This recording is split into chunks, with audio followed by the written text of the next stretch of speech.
Nasubukan mo na bang magluto ng pork belly humba? Kung hindi pa, para sa iyo ang video nito. Dahil dito ay magluluto tayo ng pork belly humba. Simulan na natin ang ating pagluluto. Unang ginawa ko dito ay pinainit ko yung kawali. At nang uminit na nga yung kawali ay ilalagay ko na itong ating mga nahiwang pork belly. Matapos ko itong mailagay ay tatakpan ko to. Tinatakpan ko nga ito para mabilis lumabas yung tubig nito at mapalitan ng mantika. At makalipas nga ng 5 minuto ay binuksan ko na ito. At kung nakikita nyo, natusta na yung ibang parte ng ating pork belly. At lumabas na din yung mantika na nanggagaling dito sa ating karning baboy. Ang gagawin ko nga dito ay piprito ko muna ito sa sarili ng mantika hanggang sa matusta ito ng bagya. At kapag natusta na ito ay lipat muna natin ito sa malinis na lagayan. Itatabi muna natin ito katulad ng nakikita nyo. At dahil nga marami ang natirang mantika na nanggagaling dito sa ating pork belly, ang gagawin ko lang ay magpabawas lang tayo dito at magtitira lang tayo ng sapat para sa ating gagawing paggigisa. At ito na nga yung ating natirang mantika dito naman sa parte nito ay magsisimula tayong magisa. Unang ilalagay ko nga dito ay bawang. At papalabasin lang natin yung aroma nito. Susunod ko na din itong ating sibuyas. Pulang sibuyas na yung ginagamit ko dito.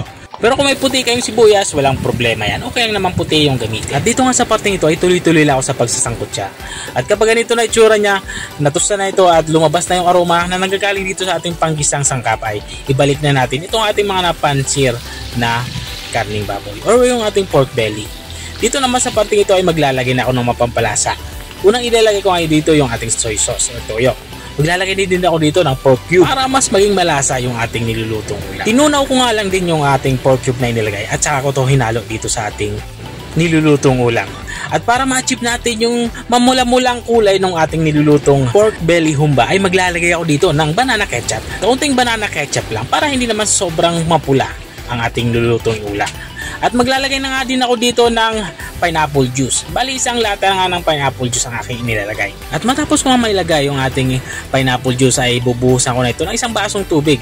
Ang tubig naman ay sapat para makapagpalambot dito sa ating pork belly. At maglalagay na din ako dito ng iba pang aromatics natin. Meron tayo ditong dahon ng laurel, saka naglagay na din ako dito ng star anise. Saka meron din tayong buong paminta, saka durog na paminta.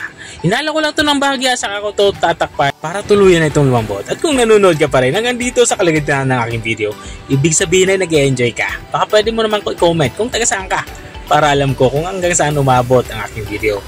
At balik tayo dito sa ating nilulutong ulam. Makalipas nga ng 20 minutes na pagpapalambot ay dito naman sa parting ito ay naglalagay na ako ng iba pa nating sangkap. Mayroon nga tayo ditong black beans at maglalagay na din ako dito ng banana blossoms. Sa pagluluto nga ng pork humba ay hindi talaga nawawala itong ating bulaklak ng saging.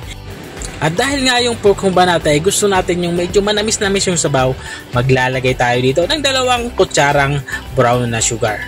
Haluin lang natin ito para matunaw. Matapos natin mailagay yung asukal ay buhusan na din natin ng kaunting vinegar or suka. At saka natin to isisimmer ng mga 5 minuto para naman maluto yung suka at hindi ito maglasang hilaw. At makalipas nga ng 5 minuto ay ito na nga. Dito sa parting ito ay lutong-luto na nga itong ating ulam pananghalian. Sobrang nakakatakam nga yung ganitong ulam dahil nag-aagaw yung tamis sa kaasim. At ito na nga yung ating ulam pananghalian. Ito yung ating pork belly humba. Kung nakarating ka hanggang dito sa dulo ng aking video, maraming salamat sa panunood. Kung nagustuhan mo naman bago nating recipe ibinahagi, baka pwede mo naman tong i-share.